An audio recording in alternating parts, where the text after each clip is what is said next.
What if the biggest thing standing between you and profitability in the market isn't the strategy, the indicators, or the money in your account, but your refusal to change? Most traders blame the market, the news, the algorithm, or the broker, but the uncomfortable truth is this: the market doesn't destroy traders, their habits do. And if you're honest, you may recognize the same patterns that destroyed King Saul showing up in your trading today. The real question is not whether the market will test you. The question is whether you're finally ready to confront the version of yourself that keeps sabotaging your success.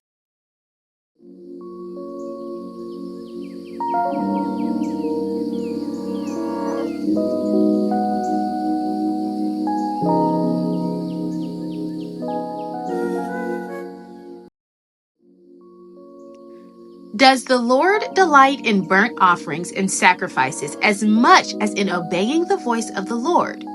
To obey is better than sacrifice, and to heed is better than the fat of rams. First book of Samuel 15:22.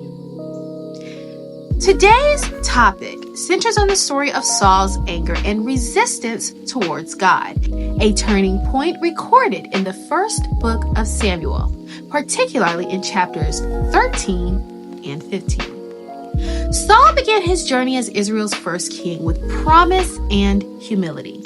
But the story shows how quickly a leader can drift when fear and pressure replace trust in God. His anger did not always appear as shouting or open rebellion. Instead, it revealed itself through impatience, defensiveness, and a refusal to fully obey God's instructions. Saul's story becomes a powerful lesson about what happens when our emotions override our faith. You see, at the beginning of his reign, Saul faced enormous pressure. Israel was surrounded by enemies, and the Philistine army threatened the nation. Saul's soldiers were nervous and beginning to scatter, and the prophet Samuel had instructed Saul to wait 7 days before offering a sacrifice to God. The sacrifice was Samuel's responsibility, not Saul's. But as the 7th day came and Samuel had not yet arrived, Saul's anxiety grew. The pressure of leadership began to cloud his judgment. Instead of waiting, Saul took matters into his own hands.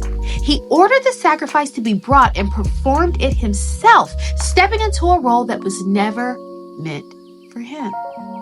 In that moment, Saul revealed a dangerous shift. He trusted his own urgency more than he trusted God's timing. Just as the sacrifice ended, Samuel arrived. The timing exposed Saul's impatience. Samuel asked a simple but piercing question: "What have you done?"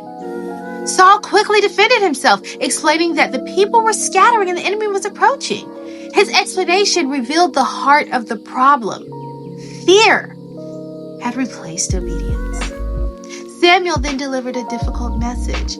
Because Saul had not kept God's command, his kingdom would not endure forever. Saul had been given an opportunity to lead with faith, but instead, he led with control. This moment marked the beginning of a slow unraveling in Saul's leadership. What began as anxiety gradually turned into frustration. It turned into anger toward the very guidance that had been given to protect him. The tension grew even stronger later in 1 Samuel 15, when God instructed Saul to completely defeat the Amalekites and destroy everything associated with them. Saul again partially obeyed. He defeated the enemy, but kept their king alive and saved the best animals. When Samuel confronted him, Saul insisted he had obeyed God. But the sounds of sheep and cattle in the background told a different story. Instead of acknowledging his mistake, Saul became defensive and tried to justify his actions. Samuel responded with one of the most powerful statements in Scripture: "To obey is better than sacrifice." And In other words, God was not impressed by religious gestures if the heart behind them resisted his instructions. Saul's anger and defensiveness showed that he had cared more about preserving his image than correcting his course. What had begun as a small compromise had grown into a pattern of resisting God whenever obedience became uncomfortable.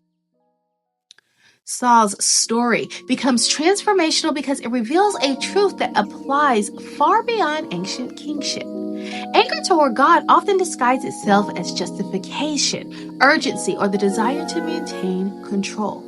Saul believed he was solving problems, but in reality, he was slowly disconnecting himself from the wisdom that could have guided him. His story reminds us that leadership and life itself requires the humility to pause, listen, and trust God's timing, even when pressure makes that difficult. When we reflect on the story of Saul in the first book of Samuel, it becomes surprisingly clear that Saul's struggle is not just a story about an ancient king.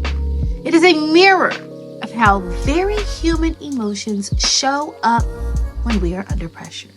The same internal battles Saul faced, fear, urgency, ego, and the desire for control, are the very forces that show up in the mind of a trader staring at the market.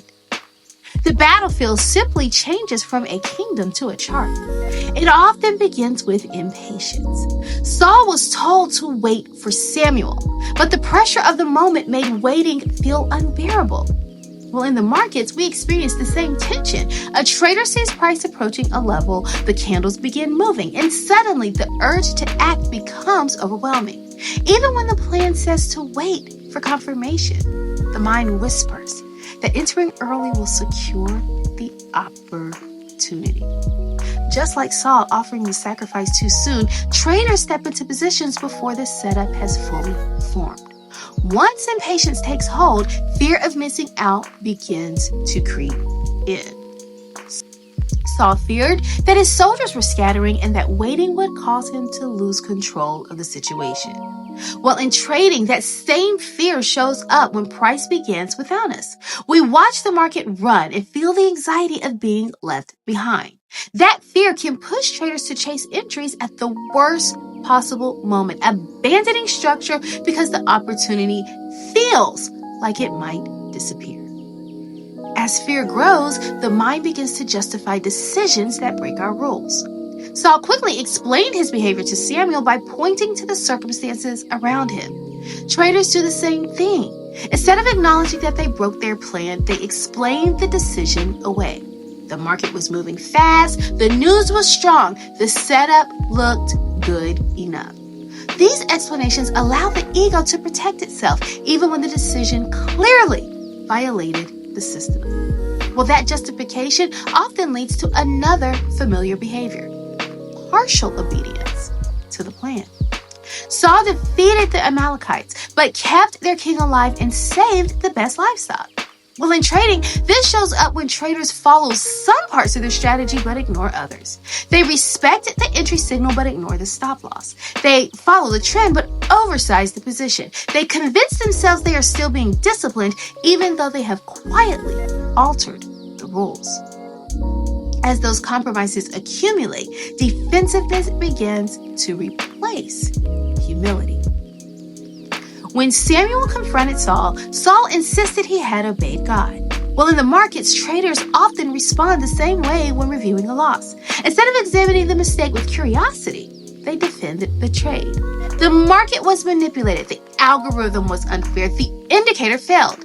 Defensiveness prevents the kind of honest reflection that leads to growth. Eventually, the deeper issue then reveals itself: the desire to control outcomes. Saul believed he needed to intervene to keep the situation from falling apart. Well, traders fall into the same trap when they begin micromanaging trades. They move stops, add to losing positions, or exit too early because uncertainty feels uncomfortable. Instead of trusting the process that they built, they try to force the outcome. And finally, beneath all of these behaviors lies the most human tendency of all, the difficulty of trusting timing. Saul's downfall began because he could not wait for Samuel's arrival. The market exposes that same challenge every day. Profitable trading often requires long stretches of patience followed by moments of decisive action. The trader who learns to respect timing, wait for confirmation, and surrender the need to control every movement begins to break free from the very patterns that trapped Saul. Every trader begins somewhere. And the truth is that most of us begin with the same mixture of curiosity, excitement, sometimes even confusion. But if you are new to the markets, nothing about your struggle is unusual. Feeling overwhelmed by charts, questioning your decisions, or wondering if you are doing something wrong is part of the journey almost every successful trader has walked. What matters most is recognizing that this moment right now is an opportunity. You are not here by accident. You are standing at the beginning of the path that can transform not only how you trade, but how you think, decide, and trust God with the process. Many beginners feel pressure to move fast, to learn everything immediately, or to prove they can succeed quickly. But trading does not reward speed. It rewards discipline. It rewards the trader who pauses long enough to think clearly and listen carefully. This is where faith and trading intersect in a powerful way. When you begin to trust God on the journey, you realize that growth does not happen overnight. It happens through small, intentional decisions to slow down, to follow structure, and develop patience. Those quiet decisions are what begin separating amateurs from professionals. There is also something incredibly empowering about understanding that mistakes are not proof that you cannot trade. They are proof that you are learning. Every experienced trader has taken losses, misread charts, or entered trades too early. Those moments are not failures, they are feedback. When you approach the market with humility and faith, even losses become teachers. God often uses the learning process itself to strengthen your discipline, sharpen your awareness, and build the resilience that profitable trading requires. At the same time, there is an urgency to transformation. The market is one of the clearest mirrors you will ever face. That is why today is the moment to decide that you will approach this journey differently. Instead of chasing quick profits or reacting emotionally, you can choose to build a foundation rooted in patience, structure, and trust in God's guidance. That shift in mindset is often the moment when a trader's trajectory begins to change. You do not have to walk this journey alone. One of the most powerful accelerators for growth is community. When you surround yourself with others who are learning, practicing discipline, and encouraging one another, the journey becomes less intimidating. Our community exists for exactly that purpose, to create a space where traders can grow together, ask questions openly, and develop the mindset necessary for long-term success. The support of people walking the same path can make an enormous difference. Inside our community, we also provide tools designed to guide your growth step by step. Members receive a free copy of our Trading Bible Study, which connects timeless biblical wisdom with the mindset required for trading. Along with that, we share supportive market levels to help you begin understanding how disciplined traders approach the charts. These sources are not about shortcuts. They're about helping you develop clarity and confidence while learning how to trade with structure and faith. And most importantly, this is an invitation to step forward with courage. The market will test your patience, your discipline, and your mindset. But it can also become one of the greatest teachers you will ever encounter. If you are willing to seize this moment, commit to learning, and trust God to guide your growth, you may discover that this journey is about far more than profits. It is about becoming the disciplined, thoughtful, and resilient version of yourself that success requires. Join us. Take the next step and begin building that future today. If this message spoke to you, take a moment to like, comment, and share it. Not because the internet needs another trading video, but because our people need more conversations like this. When we share wisdom, healing, and growth with each other, we strengthen the foundation of our families and our community overall. You've got this. Peace and blessings, Dr. O.